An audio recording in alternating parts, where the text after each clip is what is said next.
We are the reporters of artificial method of contraception.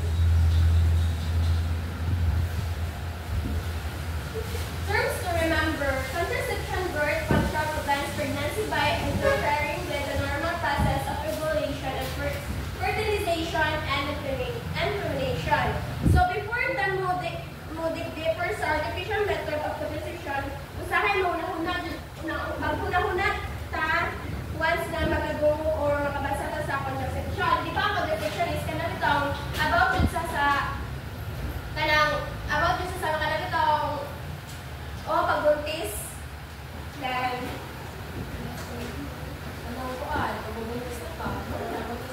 yes.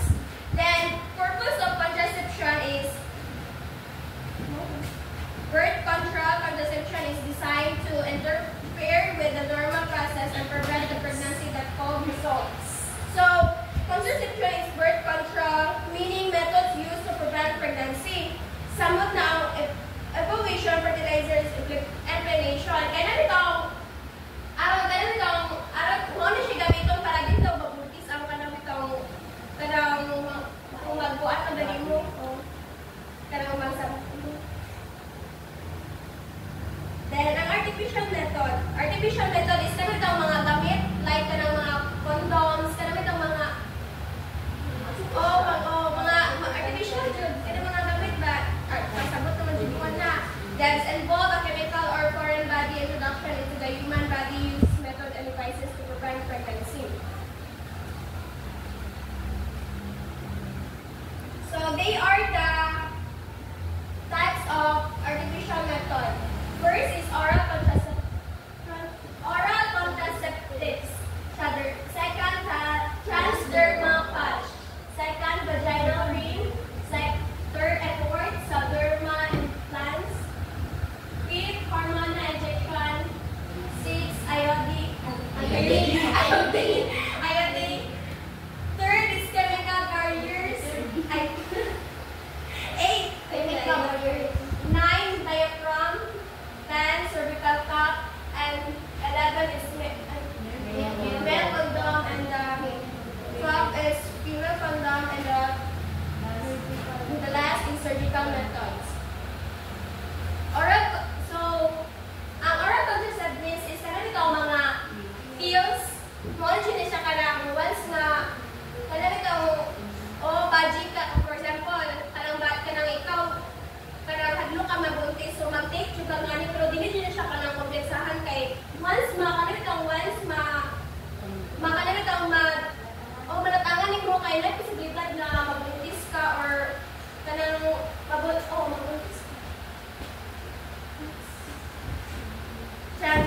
And the next is transdermal patch.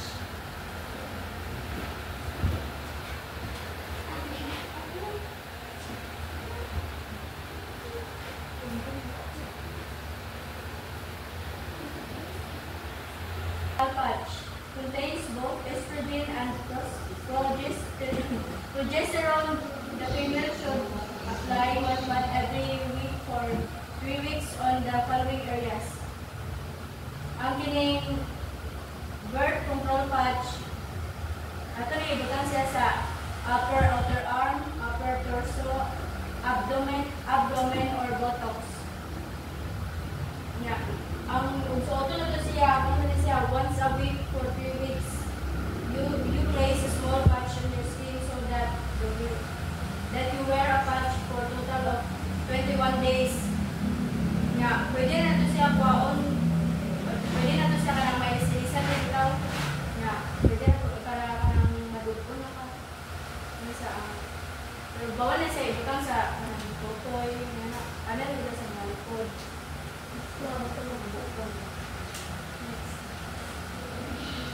Vaginal ring. The ring releases a combination of estrogen and progesterone, and it surrounds the cervix.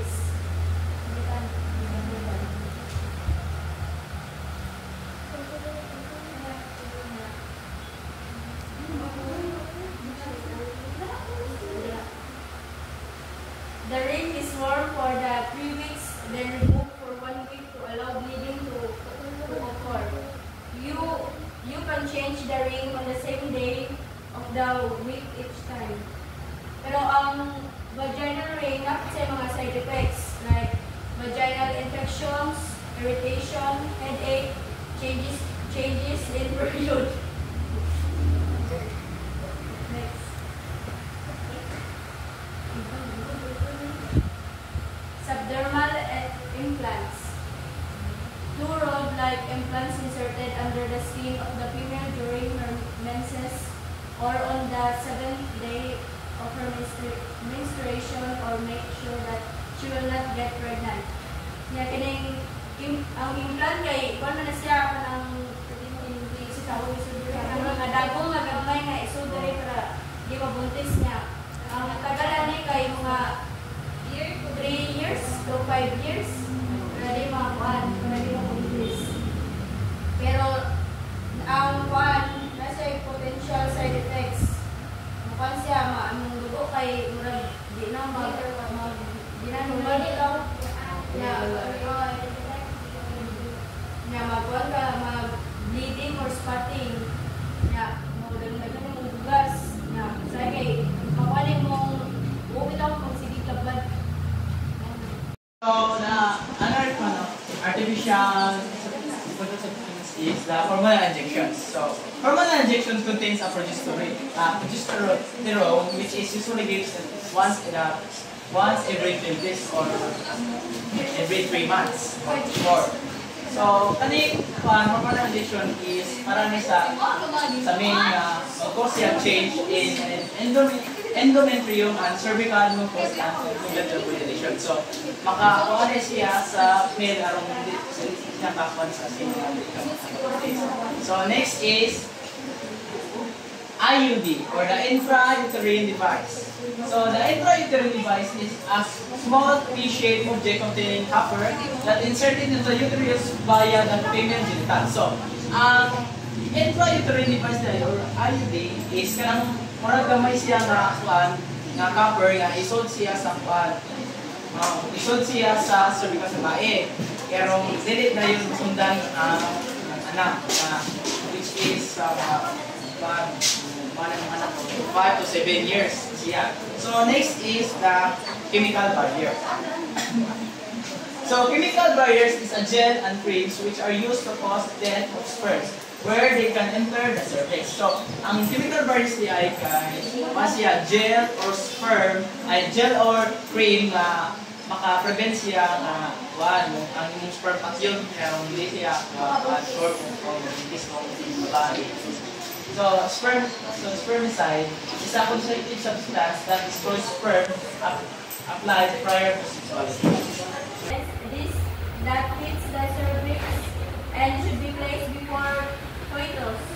Works by inhibiting the entrance of the sperm into the cervix. This works well with the chemical barriers created by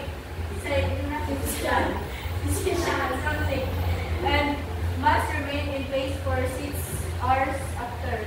So kana siya og kanang yung gel, mauna na siya kanang magbawa after mga 6 hours.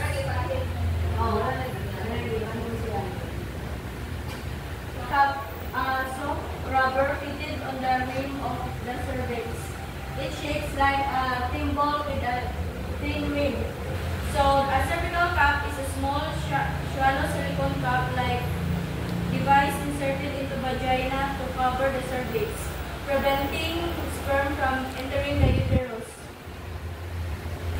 So, male condom. So, from the word condom, familiar naman siguro na nato, di ba? Bisa pag may nung na mga baita, di ba? Familiar naman at teenager, di ba? So, kani male condom, bali siya, mura di siya ang balon, bitaw mga gamay. Kung siya kanang gamiton ni siya sa mga laki, kay mo ni dahang kanang murang kanang gamiton na opera pang-protect bitaw ni pang-protect bitaw nila para dili sila makabuntis, may nga na tas daghan sa di sila o dukuan kanang murag mga certificates ito may nga na kay makadaot mo gid ako na basta pag maingon ka nga makaprotektan na siya kay di ko mabuntis may nga na kay syempre magpundo biya ko nito tas ang kanang sperm is dili na siya maingon nga porque sperm kay di ka sa ilaw murag ka na murag makuan dito siya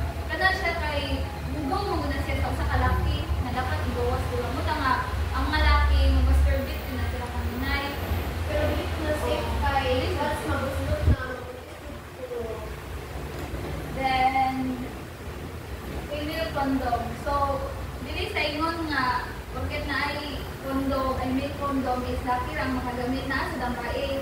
Bakit wala sila yung mga kanang wala ng penis, bitaw, bakit wala sila nga na magamit kung sila condom, susok na nila sila mga tudlo. Kay, siguro para na po magamit na siya sa ilang mga tudlo kay one magod, mas kusog manggod, mas isod manggod ang bae doon kaysa sa laki.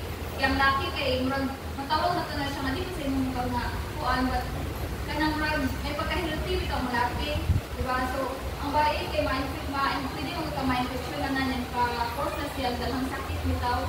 Murag mas worse din ang bae kay kuan isuksok na nila silang tublo kay dili sa ito nga ukit mangwa ng nail cutter muna na gamiton nila para dili ma-infection kaya pwede mamusok kung hapon na so para na ako ka ng murag na mag-protect na sa nila para sick dito mabilis na huga para dili ma-infection ko then surgical methods so vasectomy ko alis siya kanang para di sa mga laki so sa itlog sa laki na siya murag tubo. So, kanang tubo, siyempre, naaari sa gikan ang mga sperm yan na sumunod na siya, murag ipupirahan ka na muna siya ikat para pag ikat na, susaon yung nga na, susaon niya yung niyo sa bayo laki. Laikit, so man ba laikit? Sa laki. Sa laki. So, sa laki pa nga ito, bikuan, latmian, ulit-ulitan. Then, surgical methods is revalidation. So, kung sa laki kay giputol ang murag tubo, sa baipod, murag gipugnan bitaw o gitahan o gitahi siya. Gitahi siya.